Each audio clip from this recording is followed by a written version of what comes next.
Yes, Mr. Chair. Folded ba o yung regular na M16?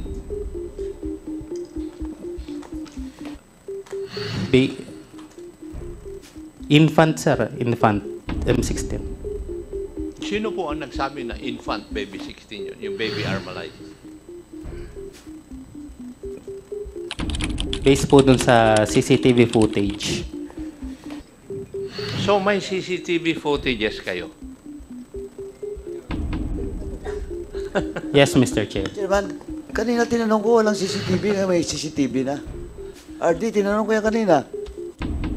Paano niya nakilala? During the incident po. Hindi nga eh. Tinanong kita kung kilala niya personally, sabi mo hindi niya kilala. Eh paano niya nalaman na si Juan de la Cruz is the gunman?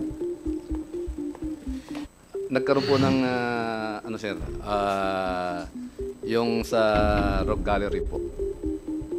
Sorry, sa? Nagpakita po kami ng mga... Rogue Gallery. Opo. So walang CCTV to ha? Wala po. Wala. May I know who are the people giving you advice? Were they present or were they part of the SITG?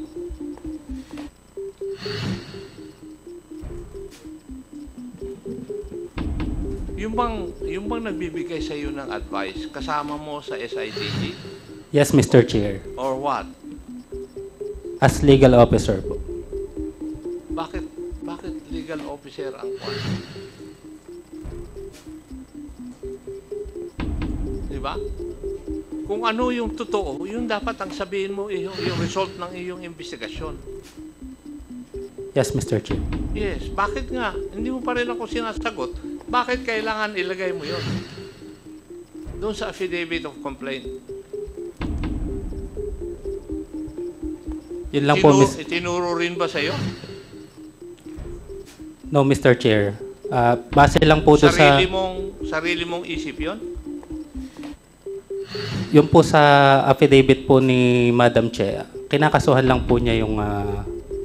Kaya nga, yun nga dapat, di ba? Yes po, Mr. Pero Chair. sinasabi niya na merong siyang tinututulan doon sa nakalagay, doon sa dokumento na ginawa po ninyo na sinasabi niyo na i-confirma niya yung mga statements ng witnesses na available. Yung dalawang witnesses. Di ba? Yun ang sinasabi niya eh. Now, Yes, Mr. if I look at the documents, iho, at totoo yung sinasabi ni Konsehala, I might cite you in contempt for not telling the truth. Alin ba ang totoo talaga? Hindi ko pa pinakukuha yung affidavit of complaint na nasa kamay ni Konsehala na pinapipirmahan ninyo. How did you test the credibility of the two witnesses? Tinanong ko po sila kung ano po yung relasyon nila dun sa victim Mali. and sa suspect po. Nasaan sila nung nangyari? Hindi yung relasyon ang importante. Nasaan sila nung nangyari yung krimen? Hindi ba? I think you did not learn from your criminal investigation course. Ang importante, nandun ba sila doon sa pinangyarihan ng krimen at nakita nila yung pangyayari? Okay, Mr. Chairman Chair, Acop, you are now recognized. ang pinag-usapan lang po natin ay yung kaso po ni late Barangay Captain Mel Lumbang of Barangay Lacios, Arayat. Tama po. Meno, sino po ang investigator on case?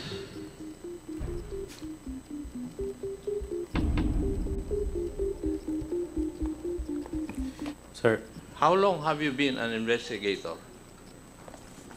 almost 2 years po. And what training in investigation did you have? Criminal investigation course po. Saan po nangyari ito? Nueva Ecija, PPO po. Nueva Ecija. Okay. Saan po pinatay si former Barangay Captain Mel Lumbang? Sa loob po ng lumang barangay hall po nila sa Lacios, Arayat, Pampanga po. Sa loob ng barangay hall. Mismong sa loob ng opisina niya. Sa terrace po. Terrace. Ng barangay hall. Yes po. Yes. Ano po yung firearms na ginamit? M16 rifle po. Yes. And therefore, meron pong nahulog na mga basyo ng bala Yes, Mr. Chair. at may nakuha rin siguro na bullet heads ng M16. Tama? Fired cartridge lang po. Wala yung bullet head sa katawan ni Juan? Wala kayo nakuha? Doon sa katawan ni the late barangay captain, yung slugs, Wala po, Mr. Chair. bakit hindi nyo pina-autopsy yung katawan ni Juan, the late barangay captain? Hindi ba pag namatay sa firearms, sa pagbaril, ino-autopsy ninyo yung, mandatory yung autopsy ng katawan? Nag-execute po ng waiver for the conduct of autopsy po yung asawa po, saka po yung anak po ng biktima. Konsehala, would that be true? Totoo po ba yung allegation na yun? Na Konsehal nag-execute Lumbang, po please. kayo ng waiver? Opo, Mr. Chair. Bakit po? Dahil alam naman po namin na sa bayan po ng Arayat, kahit na may mga ganyan po na proseso, wala pong nakukuhang hustisya, Mr. Chair. Alam naman po namin na Wala pong... nakukuhang hustisya po sa ganyan na pangyayari. Ay kung kayo po mismo opisyal ng ating gobyerno, kayo na mismo ang nagsasabi na walang nakukuha ng ustisya sa gobyerno, hindi po ba dapat mag-resign kayo? Dahil hindi po kayo naniniwala sa ating gobyerno?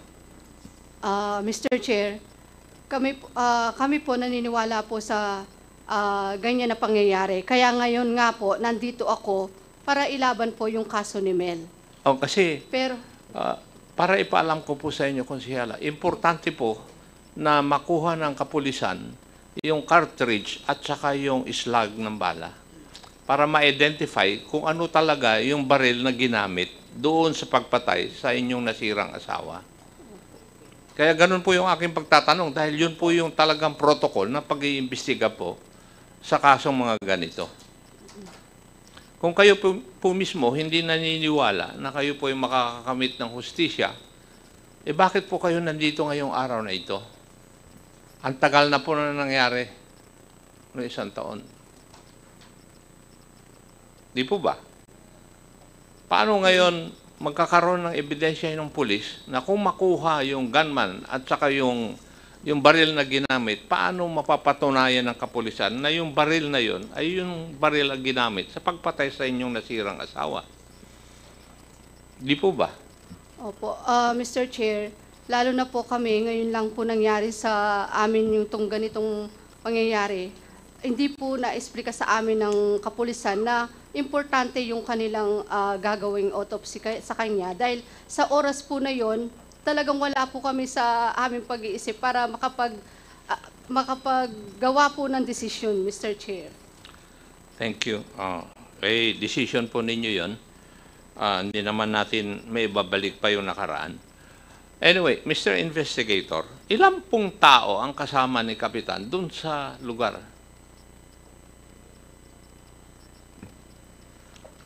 Madami po, Mr. Chair. So marami. Doon sa loob ng barangay hall, doon sa terrace. Yes po. Yes. Ni isa doon, wala pong nagtistigo. Wala po kayo nagtistigo na pipirma ng affidavit o magbigay ng statement. Wala po. Wala po kaming nakuha, Mr. Chair. Dahil natatakot din po sila sa seguridad po nila. Natatakot. Hindi po ba pag natatakot po lahat ng tao, magagawa nga po yung mga lukulukong tao yung gusto nilang gawin. Hindi po ba? Yes, Mr. Chair. Alam mo rin siguro yung kasabihan na evil will triumph when good men do nothing. Yes, Mr. Chair. Yes.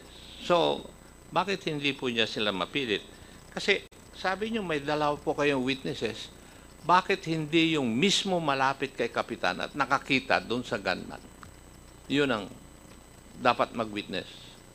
Kasi sigurado na pag magaling yung abogado nung kung sino man ang masasampahan ng kaso, baka hindi makalusot o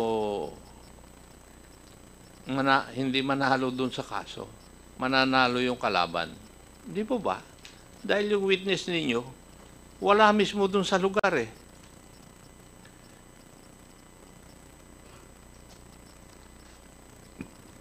Gumawa po kami ng mga paraan, Mr. Chair, na kumbinsihin yung mga tao na possible na nakakita. But isa po sa kanila wala pong gusto or wala pong willing mag-testify, Mr. Chair. Okay. Now,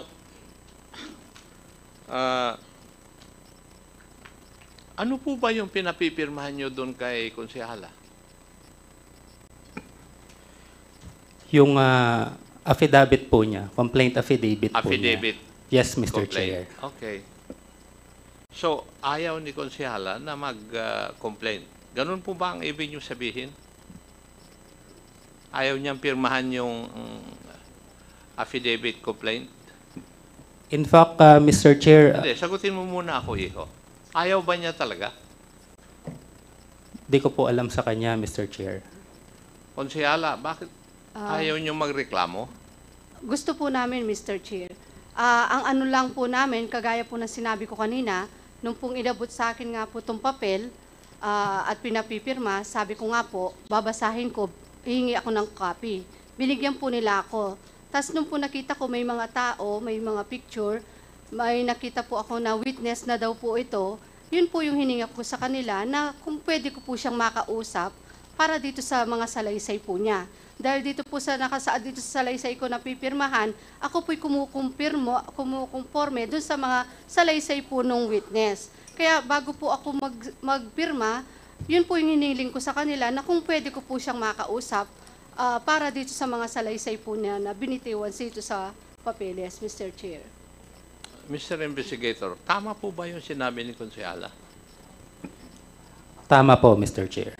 Bakit kailangan niyang i-confirm yung statement ng mga witnesses? Hindi naman niya kasama yung witnesses na yon o hindi naman niya nakita na nandun yung witnesses during the commission of the crime. Bakit? Siguro, Mr. Chair, meron din po siyang agam-agam. Hindi ko tinatanong kung ano man ang nararamdaman ni Konsehala. Ang tinatanong ko, bakit niyo sinama doon sa affidavit complaint yung confirmation niya tungkol doon sa statements ng mga witnesses? Wala pong ganon, Mr. Chair. O sino nagsasabi sa inyong dalawa ngayon ng katotohanan? Dala-dala ko po itong papeles, Mr. Chair. To. Di ba affidavit of complaint lang naman yung na si Konsehala ay nagrereklamo laban dun sa mga alleged na pumatay sa kanyang asawa. Yes, Mr. No Chair. more, no less. Hindi Yes, dapat Mr. nyo sinama yung i-confirm niya yung statements ng mga witnesses. It is not supposed to be there sa affidavit of complaint. Oh.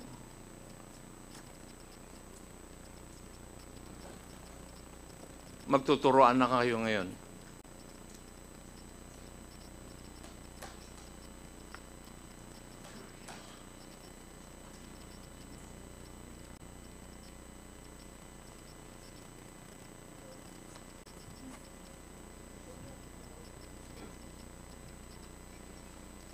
May I know who are the people giving you advice? Were they present or were they part of the SITG?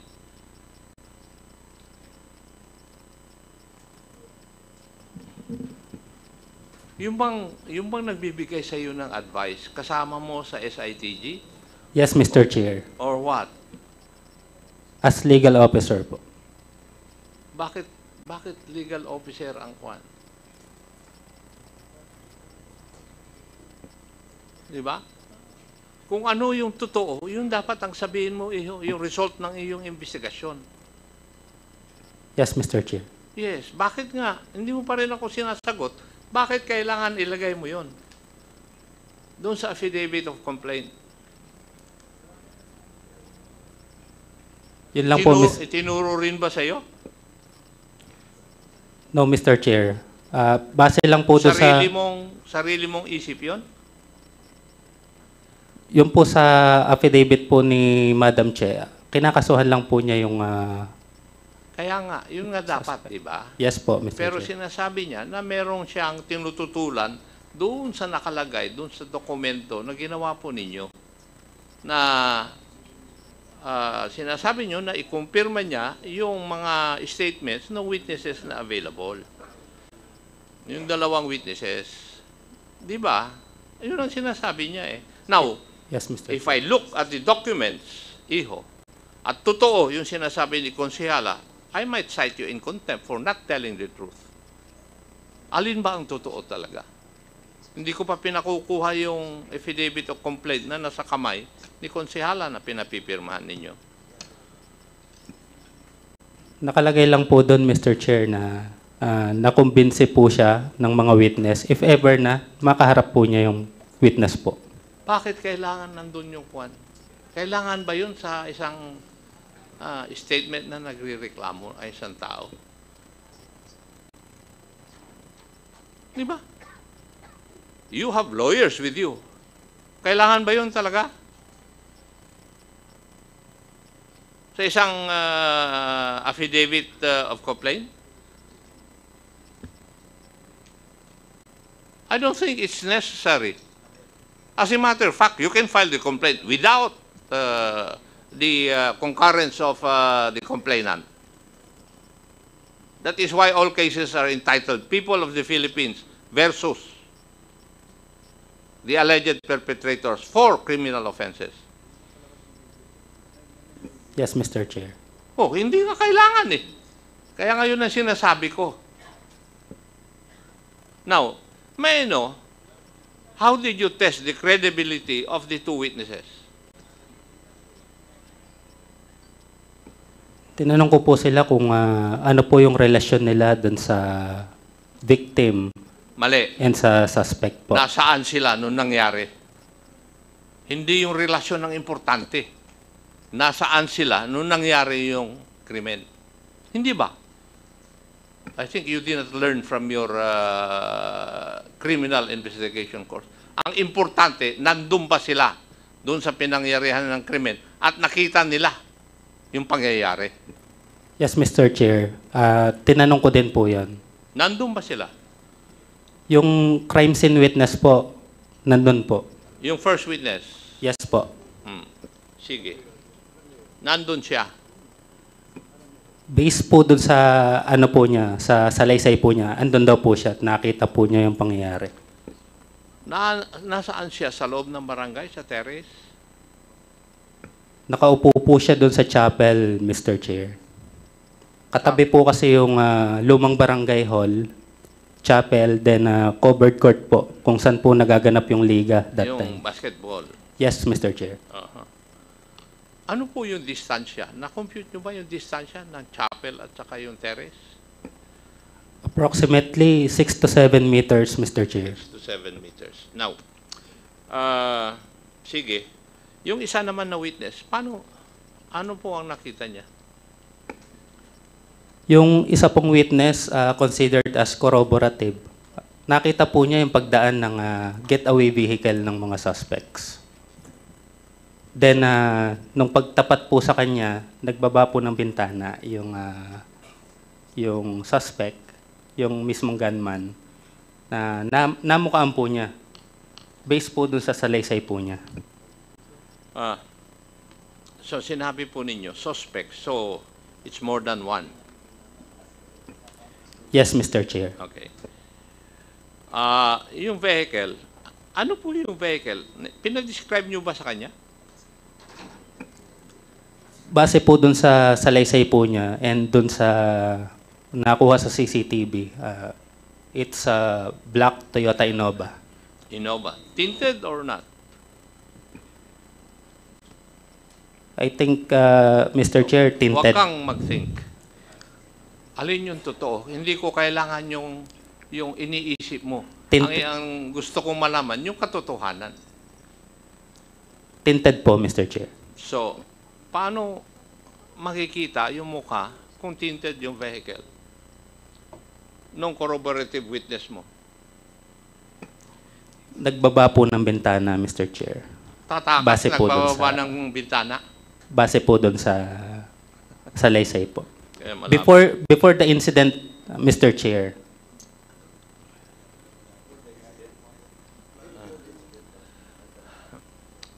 Now, matanong ko, ang ginamit na po na firearm ay M16, napakahaba.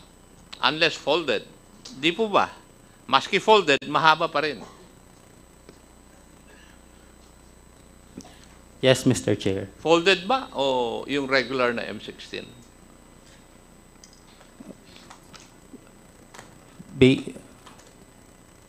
Infant, sir. Infant. M16. Sino po ang nagsabi na infant baby 16 yun, yung baby Armalite? Based po doon sa CCTV footage. So may CCTV footages kayo?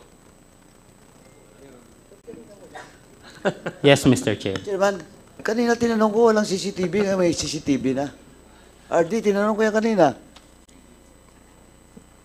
Sir, meron pong CCTV footages of the actual shooting, sir.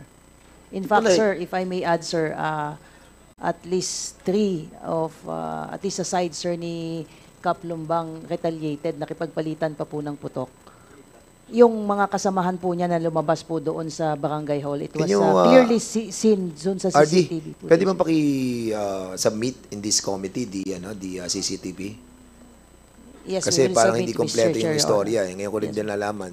I was informed na nagkaroon nga ng barilan. Kung nagkaroon ng barilan, nag-retaliate ang mga lumbang, edi wala kayong nakuhang witness doon? Nagbarilan, ha? Nakipagbarilan. Di yung mga nakipagbarilan sa mga grupo ni lumbang, di nakita nila kung sino yung mga kalaban nila. As reported, sir, by the provincial director, ilang beses, sir, nilang kinonvince itong mga nakipagpalitan ng putok to give statements to establish, sir, the circumstances during and even after the shooting, sir. But all of them refused to give Okay. statements, sir. Konsyala Lumbang, is this true na sinasabi nila ni PD na yung mga nakipag-retaliate sa balikan ng putukan ay kinausap para mag-witness and they refused?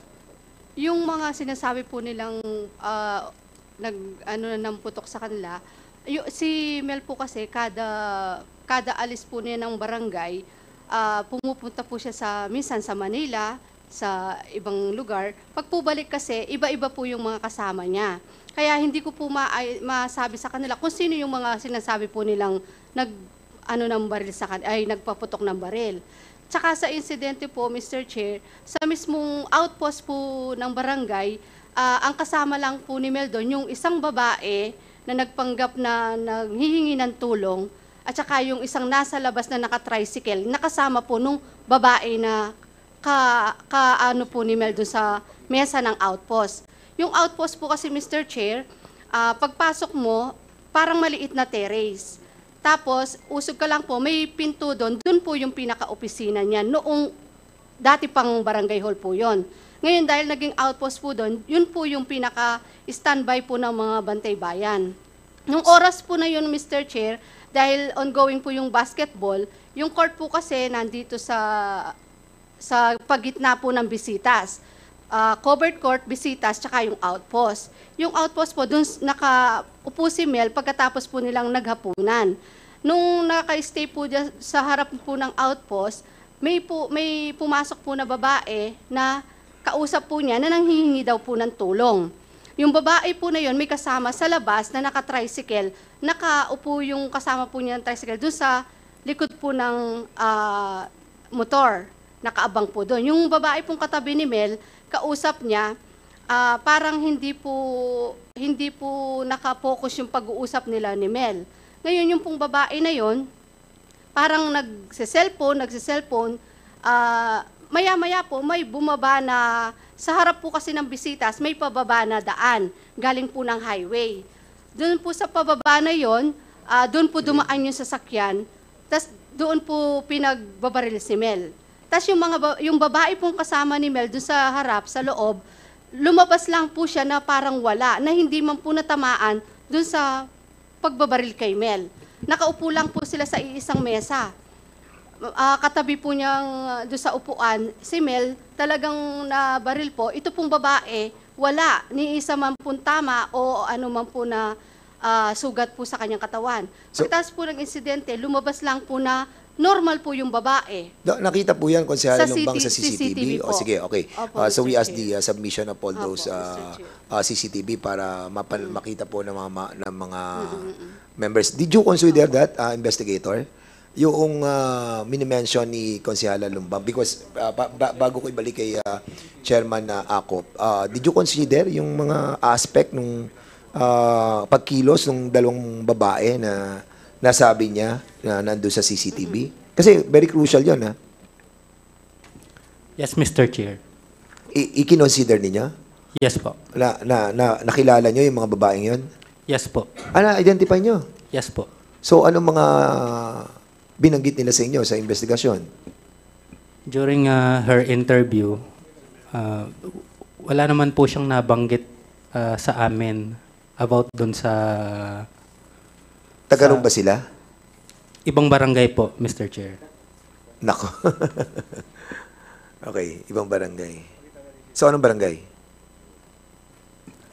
Barangay Camba, Arayat, Pampanga. Taga-Arayat din.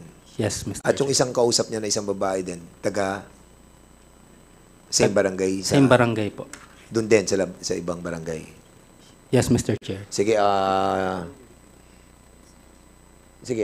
si ano muna, tapusin na natin si Chairman Acop. Sige, go ahead, sir. Thank you, Mr. Chair. Saan po ba ang exact place kung saan binaril si Kapitan?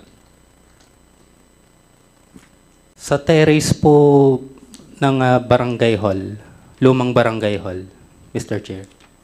Tama po yung sinabi ni Konsehala na may kasama siyang babae doon? Yes, Mr. Chair. Yes. Sino pa ang mga kasama niya ron? Yung mga bantay bayan po niya, Mr. Chair. So, tama po ba yung sabi ni RD na pagkaputok kay Kapitan, nakipagpalitan ng putok po yung mga bantay bayan? Tama po ba yung pagkarinig ko? Mr. Yung mga bodyguard po, Mr. Chair. Nakipagputukan? Yes, Mr. Chair. Not the bantay bayan. Okay. So may bodyguard pala rin si Mayor na nandun sa terrace? Mr. Chair. Ay, si Kapitan. Yes, Mr. Chair. Yes. Chairman Acop, she's raising her hand. If you Mr. want to, Chair. ano. Sige, go ahead po, ma'am. Opo. Sa outpost po, dun sa Lumang Barangay Hall, wala pong tao sa harap. Kahit po makikita dun sa CCTV. Wala po. Ngayon, yung mga bantay bayan po, wala rin pong nakatabi dun sa kung saan nakapwesto si Mel. Dahil ongoing po yung basketball liga, nandun po sila. Dun sa mismong CCTV po, kahit na panoorin ninyo, walang tao po dun sa harap ng mismong pangyayari kung saan po tumigil yung sasakyan na bumaril po dun sa bintana po ng outpost, Mr. Chair. Pero Konsehala, Opo. totoo yung nakipagputukan yung mga security ng iyong asawa? Doon po sa CCTV, Mr. Chair, hindi ko po masasabing bodyguard ni Mel yun dahil hindi ko po sila nakikilala, Mr. Chair. Dahil pag po, kagaya nga po ng sabi ko, kada balik po ni Mel sa barangay hall, sa barangay iba-iba po yung mga kasamahan niya. Dahil minsan po galing siya sa Manila, minsan po galing sa ibang lugar, iba-iba po yung mga kasamahan niyang pumupunta. Wala po siyang bodyguard, Mr. Chair. Thank you. Sino po yung mga nakipagputukan? Were you able to get their names? Hindi po, Mr. Chair. Hindi, Ay, yung sorry. police, investigator. We identified one of those bodyguard, Mr. Chair. Hindi, huwag mo na sabihin bodyguard. Hindi raw bodyguard. Sabi naman nung misis niya eh. So, yung kasama na nakipagputukan. Kaya hindi ko binabanggit na bodyguard eh. Yes, Mr. Chair. So, nakilala nyo. Ilan po ba sila nakipagputukan? 3 po. 3. So, doon sa nakilala po nyo na isa, kinunan nyo ba ng statement?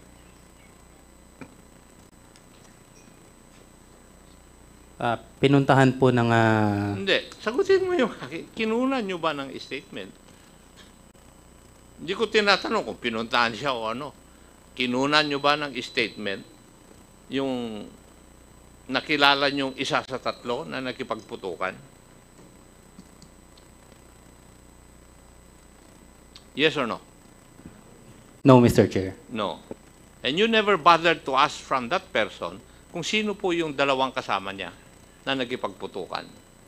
Would that be correct? Yes or Yes. no? Yes, Mr. Chair. Yes.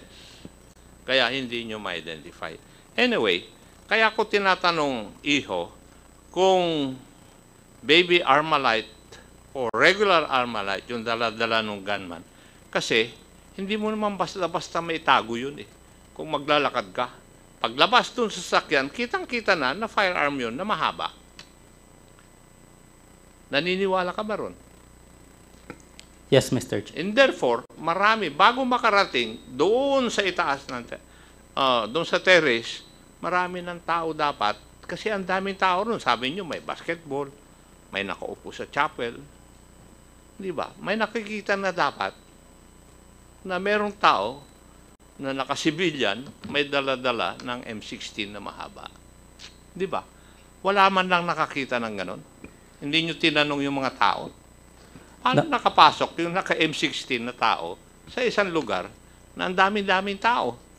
Nakasasakyan po sila, Mr. Chair. Hindi. Hindi naman niya binaril si Kapitan na nasa loob siya ng sasakyan eh. Ikaw naman, investigador. Kailangan lumabas siya doon sa sasakyan, puntahan niya si Kapitan at barilin. Ang pagbabaril ba eh, nandun siya sa loob ng sasakyan? Bumaba po, Mr. Chair, O, yung siyempre, gunman. bumaba. Kaya nga, nilapitan niya si Kapitan para siguruhin. Yes, Mr. Chair. Yes. Kaya dapat, may mga tao na nakakita na beforehand na may isang tao bumaba sa sasakyan, may dala-dala ng M16 at hindi kayo naghanap ng mga taong ganun. Kasi yun ang makakakilala kung sino yung gunman. Nag-interview po kami doon sa lugar, Mr. Chair. But ni isa po, wala pong gustong magsabi kung ano man yung nakita nila, Mr. Chair. The hallmark, one of the hallmarks of a good investigator is to be able to convince witnesses to come out. Thank you, Mr. Chairman. Well said. I like that last statement. Okay. Anyway, Actually, sir, nagkausap po kami ni Ma'am Cheryl Lumbang. Pinuntahan ko po siya dun sa office niya together with my officer in charge that time, Police Lieutenant Colonel Abaha. And kumuha po siya ng kopya ng case folder, and sinabi po niya na gusto po niyang makausap muna yung witness, and sabi naman po namin is pwede naman po. Kaya lang po, nung nakausap ko na po yung witness at ihaharap na po kay Ma'am Che, nagdalawang isip po siya kasi sensitive po yung kaso, parang nangangamba po siya sa buhay po niya saka po sa pamilya niya.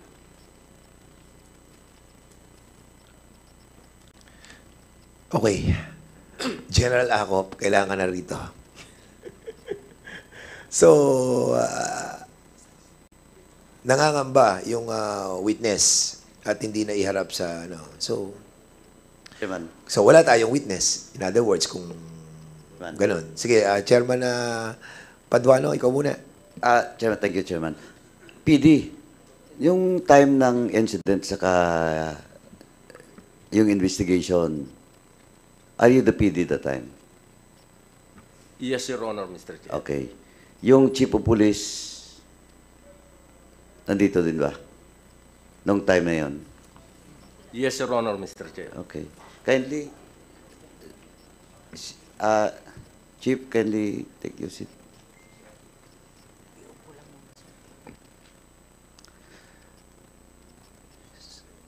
So, PD, nung pangyayari, that was August 11, 2024, updated ka ba doon sa pangyayari? And that includes the, the witness. Yes, Your Honor, Mr. Chair. When was the first hour or day that you receive an information that there is a witness?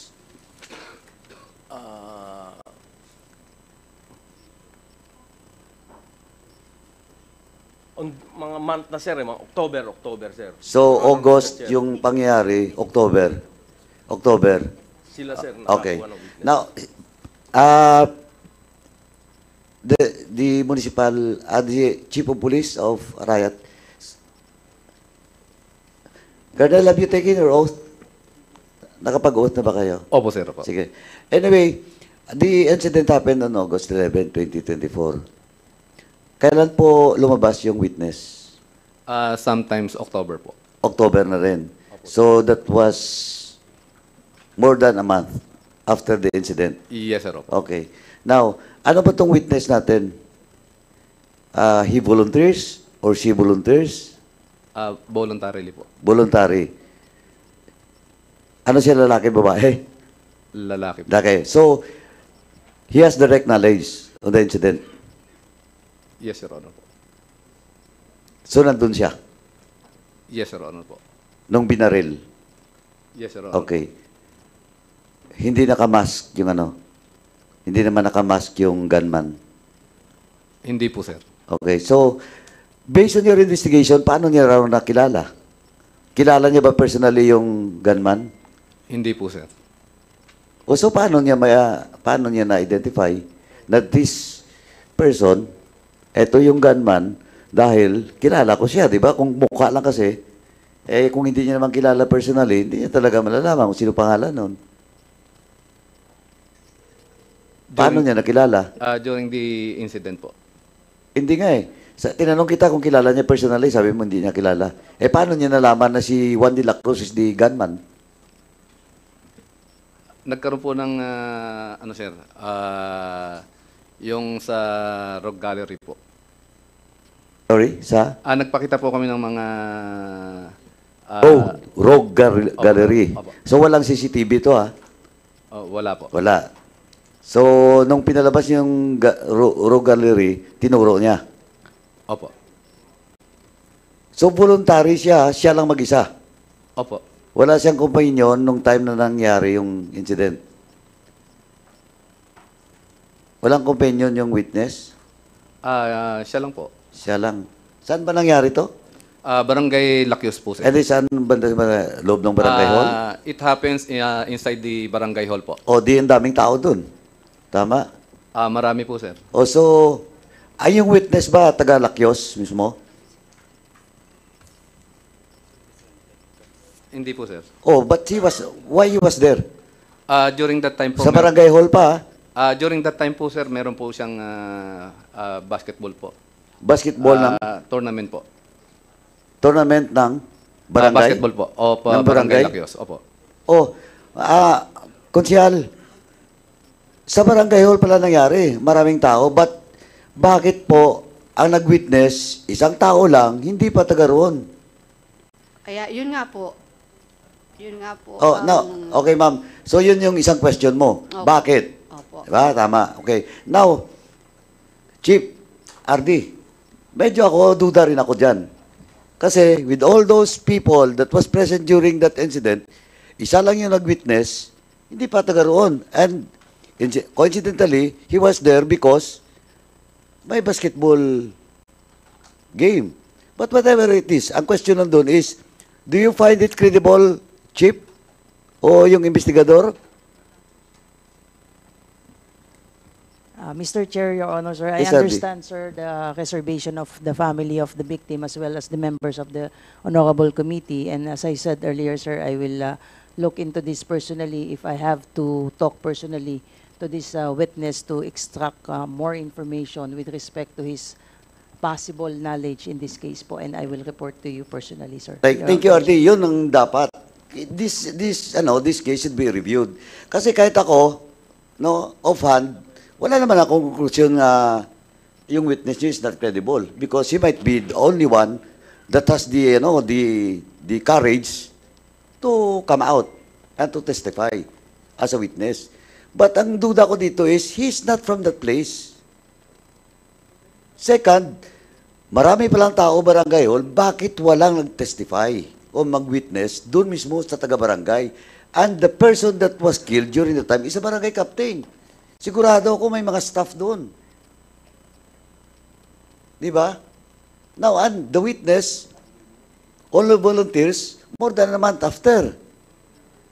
Tapos tinanong kita, Chief, sabi mo, volunteer. Why did he volunteer anyway? Chief, why did he volunteer? Kasi nga po, sir, nababothered siya doon sa nakita niya. Nababothered siya sa konsensya niya. Oo. Pero nababothered siya, then suddenly, umatras siya. Yun nga po, sir, kasi nung una po na nakausap natin, nag-wheeling siya. And then itong as reported po, nagdadalawang isip po kasi natatakot na doon sa buhay niya at saka doon sa pamilya. So, Chairman Paduano, please lang, para madagdagan lang yung information that para magkaroon pa ng sustainability yung questioning mo. Kasi dito sa report that they have submitted to us just now, no? Ngayon lang, nakita ko, binasa ko, hindi lang isang witness pala yung lumabas. Dalawa. Andito ang pangalan, hindi ko na lang sasabihin yung pangalan ng witness, at meron pang isang witness din na lumabas. So, dalawa tong witness. Ang tanong ko lang sa, mag-interject lang ako, Praso, pareho bang hindi taga ron? Taga-Lycius yung, yung Lycius yung dalawang witness. Before we proceed, I saw si Chairman si Chairman Salceda, sir. Welcome. At sino pa isa? Yes, Chairman Joey Salceda. Sige, go ahead po. May dalawang witness pala kayo dito. Pareho bang taga ron yung witnesses na nag-appear sa station nyo? Yung isa po, taga-ibang barangay. Ay, yung isa, hindi taga ron. Yes, sir, opo. O yun. You can proceed, Chairman Paduano. For your information lang. thank you, Chairman. Chief, magkakilala ba itong dalawang witness? Kasi, tinanong kita kung why isa lang, then, incidentally, he was already there, pero hindi siya taga roon, bago may basketball tournament. Now, here comes, doon mismo sa report nyo, dalawa pala. Ang tanong ko lang, Chief, magkakilala ba to, yung dalawang witness? Hindi po, sir. Hindi. Yes, sir. So, sabay ba sila na nag-volunteer? Hindi po, sir. When was that date that the first mentioned witness? Kailan po ba yung first witness na lumutang? Sometimes October po, sir. Hindi, yung isa. November po naman po. So, October yung isa, November yung isa. Now, the affidavit that you have offered or shared to Councilor Lumbang was based on the affidavit of the first witness. Both po, sir. Both. So, ma'am, kailan mo po natanggap yung Sir, November 19 po. Araw November po ng 19. session. Okay, so, most probably, if you cannot remember, Chief, it's prior to the November 19, yung affidavit ng isa. Yes, opo. Yung letter niyo ba doon kay ma'am, yung papirmahan niyo ba kay ma'am na for the filing the case, naka-attach yung affidavit ng dalawa? Duly attached po, sir. Okay. Ganon din po yung sistema.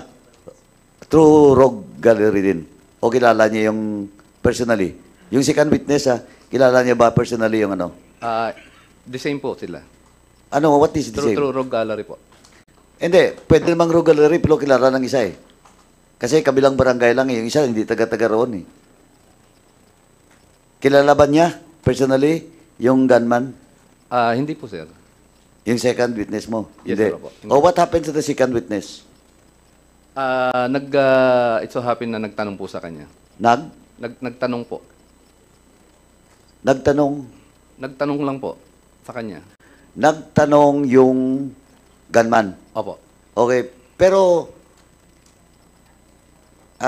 tawag dito, nung insidente, nandun mismo siya. Nakita niya. Wala po siya doon. So that will be only corroborative. Opo. Just in case. Opo. Kasi wala naman siyang direct knowledge talaga doon sa actual na pangyari. Opo, sir. Okay. So para mag-corroborate lang, di ba? Yung statement niya. Tama? Yes po, sir. Okay. So yung isa ayaw humarap sa pamilya, yung isa paano yung isa? Yung mag-corroborate hindi niyo ba hinarap kay konsehal at saka pamilya? Sir, wala na po akong naging ano doon kasi November 15 po I was relieved from my post po. Okay, yung case officer.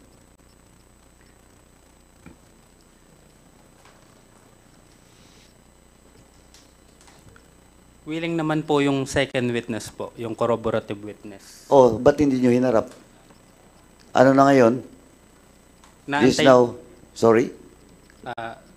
inaantay lang po namin yung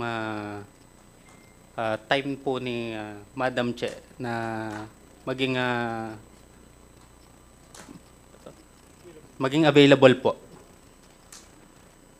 Sa rinto. Sa rinto ka ba, corporal? Corporal po. Corporal. November 19 yung pinadala, yung request nila na kausapin. That was November pa. Ngayon, ano na tayo? January na. Mga 2 months na. Ba't hindi nyo pa naharap?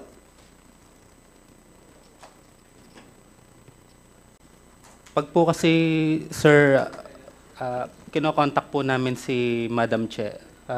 Lagi pong busy po siya sa trabaho po. Mr. Chair. Sige, Mrs. Lumbang, you are recognized. Okay, sir. Sir, wala pong busy dahil alam naman po nila yung every Tuesday session po namin. Ngayon, meron pa pong tendency po na nangyayari na kumokontak po sila sa mga kasamahan ko na kung saan sinasabihan po na tulungan mo naman kami para papirma na kay konsehala yung salaysay, yung papel. Dapat po ba yun na kumontak sa ibang mga kasamahan ko para convince sila, para pirmahan ko daw po? Di po ba dapat personal ito? Kung binigay ko po doon sa tinawagan nila, tapos nakita na vulgar, lalo na sinasabihan po sa akin na sa atin muna itong papel, natural, alam ko naman po yun. Pero bakit sila nagtatawag ng mga kasamahan ko para convince ako, para pirmahan ko na itong mga papel? Pero alam naman po nila na every Tuesday, nandun lang po yung office, nag-a-attend po kami ng session. Yun lang, sir. Chairman? Anyway, si RD, bago ka lang RD, di ba? Oh, congratulations. Anyway, kahit bago si RD, nag-commit na si RD. Kasi, PD, chief, yung chief ng Arayat that time, yung chief ngayon ng Arayat nandito rin. Okay, pati yung investigador. Kasi ganito, kung unwilling yung family na mag-file, you can file a case. Di ba? Tama? O bakit hindi nyo ginawa? That's number one. But anyway, nag-commit na as RD committed, nag-commit na si RD that she will review. Now, second, alam nyo ba na kung yung reasoning nyo is the witness natatakot sa buhay nila, parang sinasabi nyo na walang tiwala ang tao sa atin, lalo sa kapulisan, for their safety. Di ba? Tama, RD? Kaya nga lumabas, para mag-witness, dalawa pa. O, kahit sabihin mo pa yung isa, corroborative lang. Pero it might spark also or encourage some of the witnesses na may direct knowledge doon sa incident kung na-file niyo yung kaso. Kasi file of the case, for as long as pumasa, alam niyo naman yan. Hindi nga ako abogado, pero alam niyo yan. Alam ko rin. Pag pumasa sa piskalya, diretso na. And you can produce several witnesses just in case, di ba? Later. Pag may lumutang, di ba? Ay, yun yung chairman, yun yung medyo may ano rin ako diyan, may question din ako na, but anyway, as the commitment of the new RD, ni RD Pardo, as of now, Mr. Chairman, ako personally, I can wait to the commitment of General Pardo for further review, pero timetable lang po, RD, mga ano kaya to, kasi it happens August.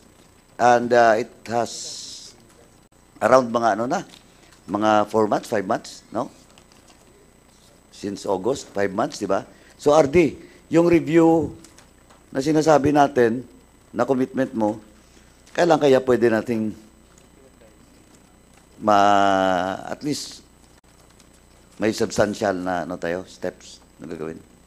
Sir, within the day, sir, I will exert effort, sir, to reach out doon po sa possible witness. And sabi ko nga, sir, if I need to personally meet the witness and again, ask some questions as to his knowledge with respect to the case of Kap Lumbang. And then within the week, sir, I will personally report to you and to the members of the Honorable Committee, sir, as to the, again, kung possible po ba or at least may merit po ba yung mga information provided by this alleged witness, sir.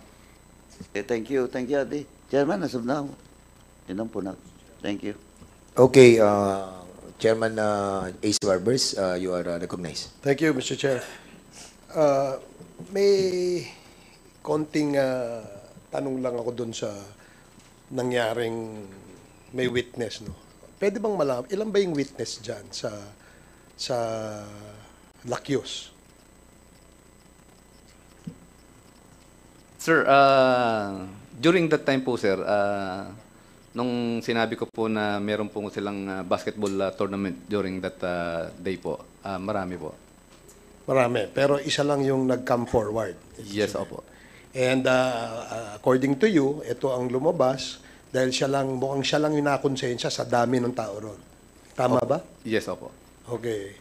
Meron bang possibility na yung witness na yan ay maaaring isinubo na witness? I'm just thinking aloud, ika nga. Posible ba yun? Hindi po, sir, kasi isinubo to a point to confuse, no, the investigation. There is a strong possibility na nangyayari yan. Anong tingin mo? Kasi unang-una, hindi siya tagal dyan sa lugar na yan. Pangalawa, ay dayo siya.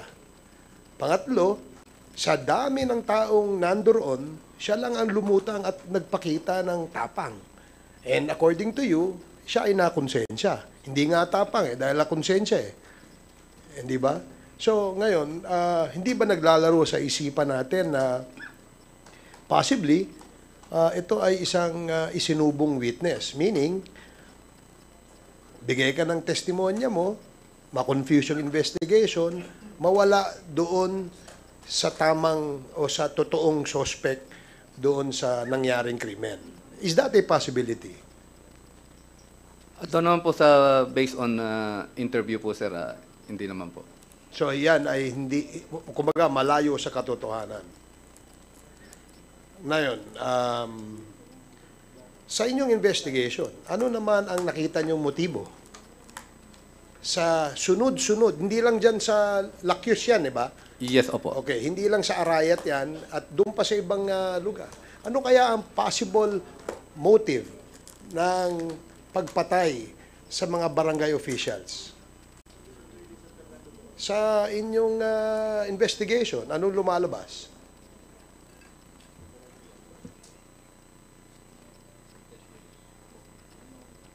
Can you not share to the committee kung ano yung inyong initial findings? Ano ba yung motibo ng mga killer na yan at bakit sunod-sunod na pinapatay itong mga barangay officials na ito? Yan ba ay may personal na alitan? Yan ba ay may negosyong, may away sa negosyo? Di ba? And I think that should be included in the investigation. Di ba, RD? I agree, Mr. Chair, Your Honor, sir. And based on the data provided by the provincial director, sir, 4 out of the 6 cases being heard today, sir, is arose from personal grudges, including the case of allegedly, including the case of Kap Lumbang, sir. And based on the data, sir, at least the background of the one of the suspects being named by the said witness is he is a member of gun for hire group operating in the province of at least the region of Region 3. But then again, sir, as I committed earlier, sir, I will personally look into this, sir, to find out whether or not this said witness was not coerced in any way to come up with a name to implicate in this case, sir.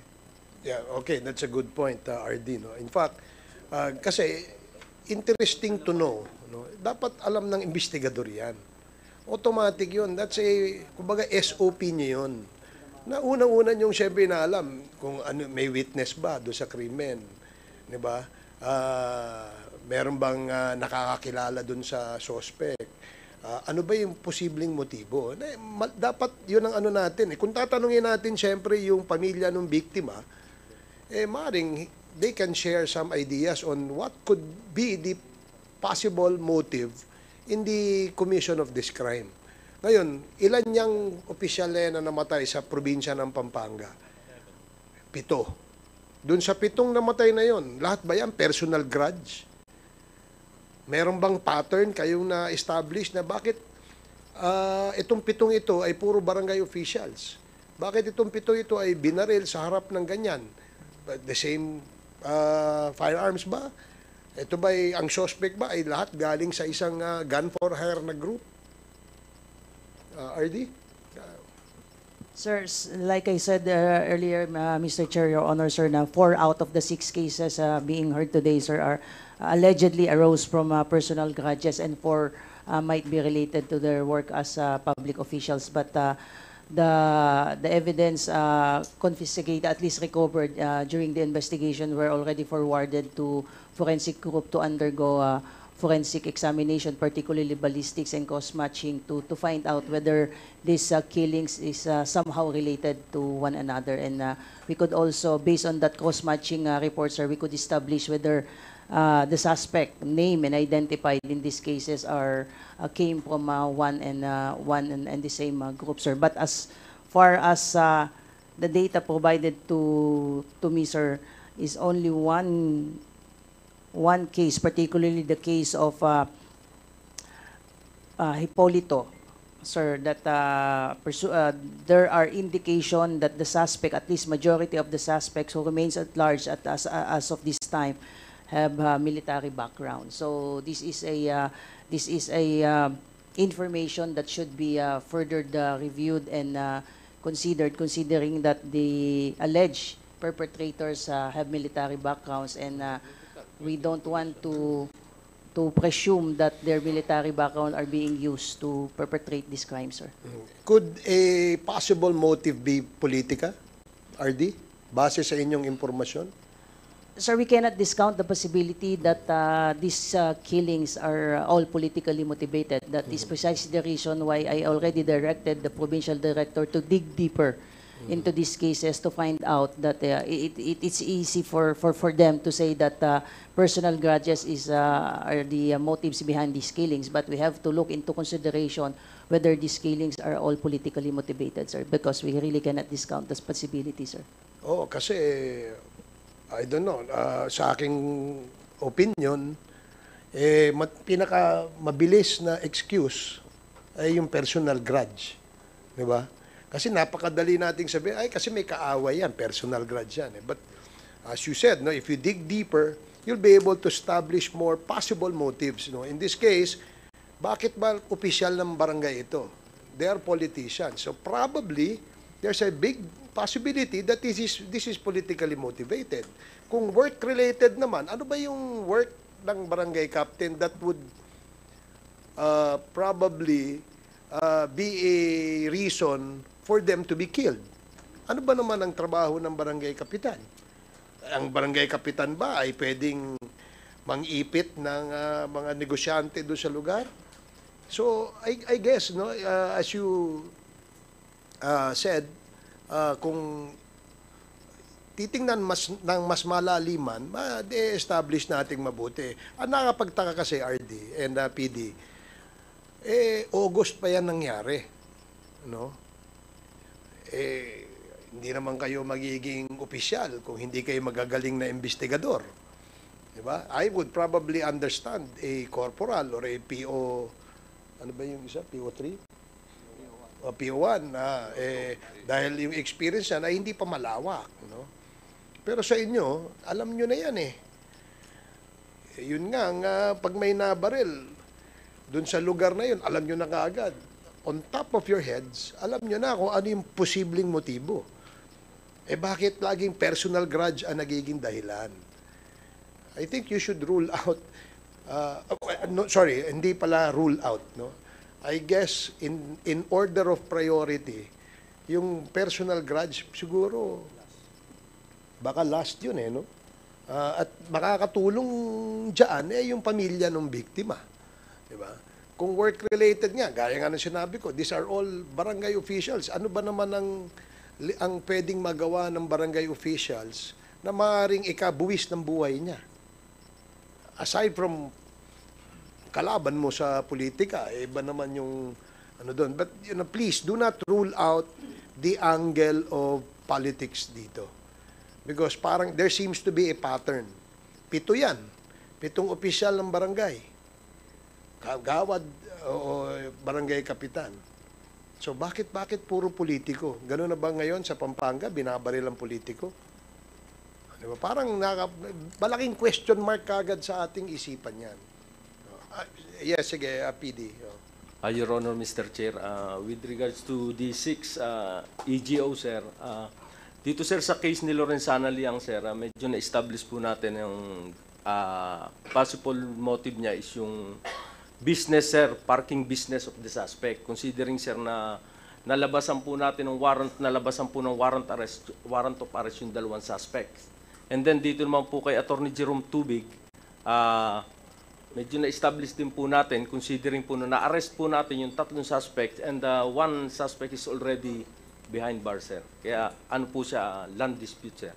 So far, sir, sa 6 na EGOs, medyo na-establish po natin yung 2. Yung 2? Yes, sir. So may 4 pa rin? Yes, sir. Opo. So yun pa lang ang puzzle pa hanggang ngayon? Yes, sir. We will work on that, sir. Okay. So that's all for the meantime, Mr. Chair. Thank you.